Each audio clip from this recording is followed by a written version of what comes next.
Assalamualaikum warahmatullahi wabarakatuh. Kembali lagi kawan di Legenda Catur Dunia. Sekarang kita ke kejuaraan dunia antar tim Rapid dan Blitz yang berlangsung di London, Inggris. Seperti biasa, kejuaraan turnamen Rapid dan Blitz schedule-nya biasanya 3 hari permainan Rapid dan 2 hari permainan Blitz. Untuk permainan Rapid kawan bermain 12 babak. Sedangkan untuk permainan Blitz-nya setelah permainan Rapid selesai, maka nanti ada sistem eliminasi, akan dibagi menjadi beberapa grup kawan, dan eliminasi itu akan melanjutkan ke babak knockout.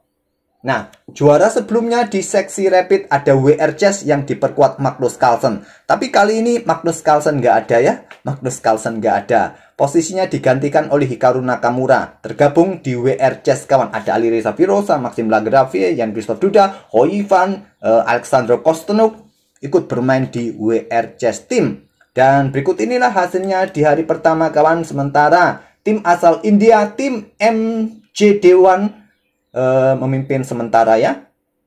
Di sini ada Pentala Krishna, David Anton, Leonluk Mendoka, Pranav, dan yang lain-lain kawan.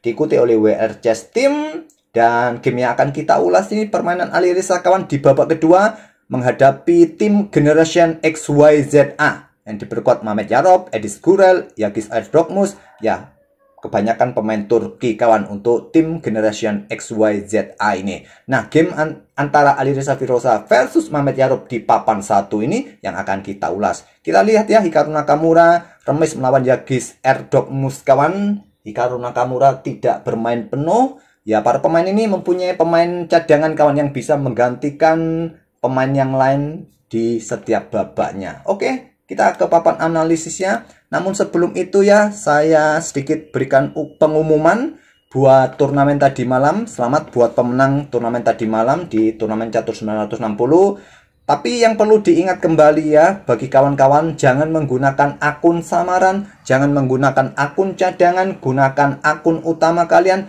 Kalian nggak perlu buat akun baru untuk bisa main di turnamen ini, karena kalian pasti akan ketahuan. Kalian sudah pintar main catur, punya elo tinggi, terus buat akun baru supaya bisa masuk ke turnamen ini, kalian pasti akan ketahuan. Jadi usaha kalian sia-sia. Kalian bisa menang, tapi setelah direview ternyata akun kalian ini mencurigakan. Ya, walaupun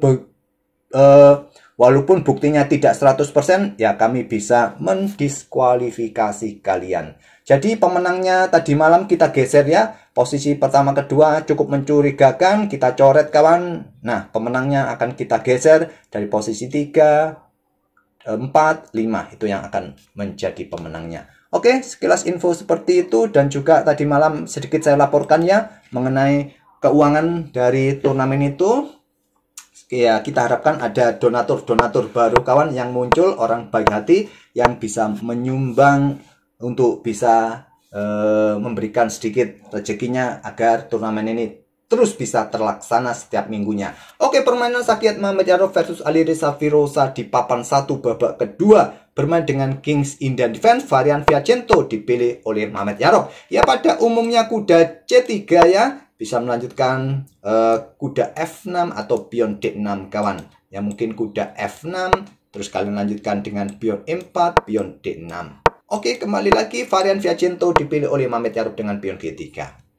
Kuda F6, gajah G2, rokade, dan kuda C3, pion D6. Settingan permainan Kings Indian Defense pada umumnya. Cuma bedanya Mehmet Yarob ya memilih varian Fiacento.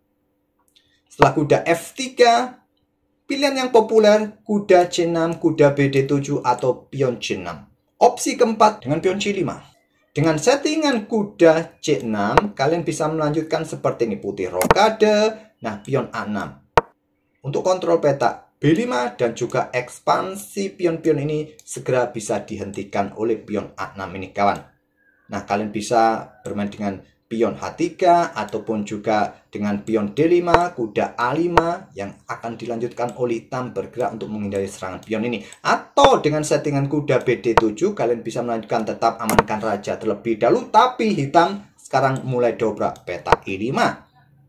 Kalian bisa bermain dengan pion E4, bisa jual beli atau bermain dengan pion A6. Oke, kembali lagi ke permainan aslinya atau dengan pion C6 tadi. Alireza memilih opsi keempat dengan pion C5. Harapannya jual beli seperti ini, konstruksi pion simetris kawan. Kalau simetris nggak ada keseimbangan, biasanya nggak terlalu kompleks. Pertukaran menteri mungkin terjadi, harapannya hitam langsung menempati lajur D ini dengan bentengnya kawan. Muhammad Yarob rokade. Alireza kuda C6 menyerang pion di sini. Pion H3. Dan Alireza melanjutkan pion C pukul pion D4. Kuda ambil balik cop. Konstruksi pion nggak seimbang. Engine menilai bahwa hitam mempunyai sedikit keuntungan. Lanjut gajah E6. Menarget pion ini kawan. Apakah disusul benteng nanti menarget pion ini atau menteri naik menarget pion H3? Ide Alireza sekarang sudah jelas terlihat. Menteri H4 berikan dukungan buat gajah. Bisa jadi. Jadi benteng C8 menarget pion B3 langkah bagus, tapi harus berhati-hati pada diagonal ini. Dan benteng C5. Ini langkah kuatnya kawan. Paling banyak hitam memilih langkah benteng C5. Apa maksud benteng C5? Untuk antisipasi gajah H6 kawan. Jadi benteng bisa nanti menusuk menteri bersama gajah 6. Ini langkah kuatnya, paling banyak diambil oleh hitam. Dan seperti yang ditunjukkan oleh garis biru engine, gajah F3 untuk kontrol peta H5 ini langkah kuatnya sebelum kalau ingin memainkan gajah 6. Tapi menteri F4. Dan sudah saatnya pion sudah bisa didorong pion B5 kawan. Untuk menekan pion C4. Mumpung posisi kuda dalam posisi kena pin.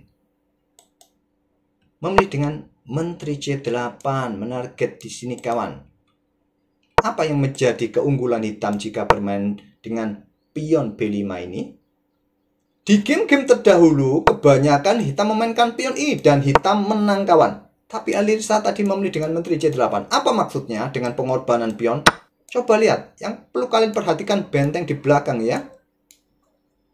Nah, kalau menggunakan pion caplok, ya wassalam. Nah, pion C4 nanti akan lemah. Keunggulan hitam di situ. Tapi tadi menteri C8 menyerang pion. Untuk bertahan sementara, gajah A3 merupakan jawaban terbaik buat putih. Untuk usir benteng, kalau benteng ke sini ya ke sini. Kalau mungkin ke peta H5, sekarang saatnya bermain dengan pion H4. Kalau tadi hanya geser untuk serang balik gajah, gajah ke sini, ancam balik mungkin ke sini, dan sudah saatnya sekarang pion H4. Tapi bedanya dengan pion H4 terlebih dahulu memberikan kesempatan Alireza sekarang pion B5. Ya seperti tadi ya, kalau dicaplok di sini ya bahaya sekali. Bahaya sekali. Menteri D2. Masih tadi jawaban terbaiknya ke sini kawan, tapi selepas benteng ke situ, ke sini, nah jual belinya di sini juga. Telat soalnya memainkan gajah A3. Jadi pion B pukul pion C4 lanjut Alireza. Pion B4 menolak untuk jual beli lagi peta C4 usir benteng. Benteng H5. Kemudian gajah B2.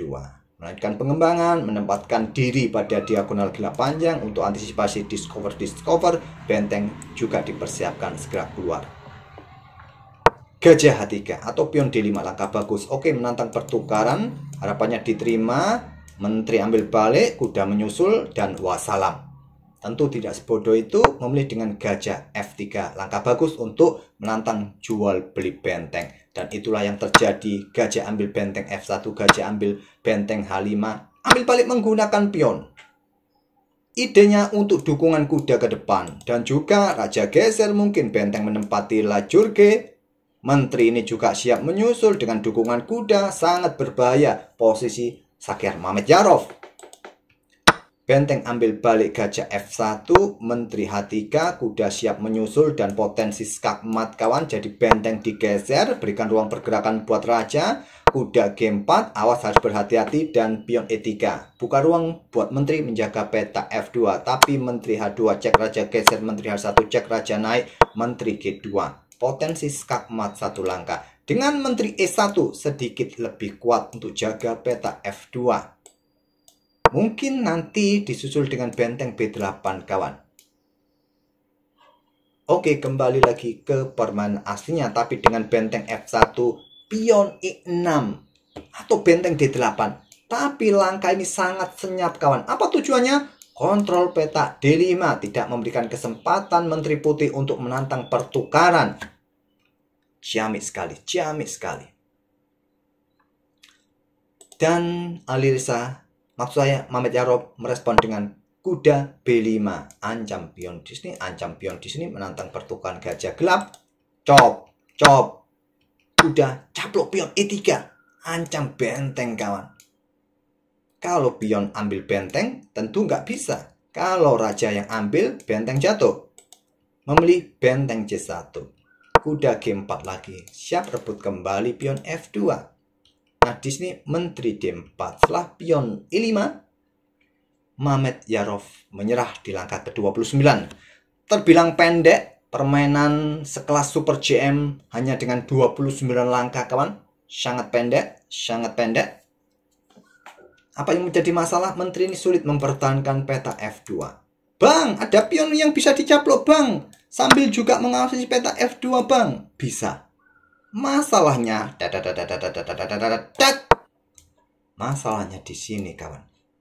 Ya, masalah di situ. Kalian sudah nggak bisa lagi berbuat apa-apa lagi. Karena kontrol waktu Alireza masih cukup banyak. 3 menit sudah cukup untuk potensi skakmat berikutnya.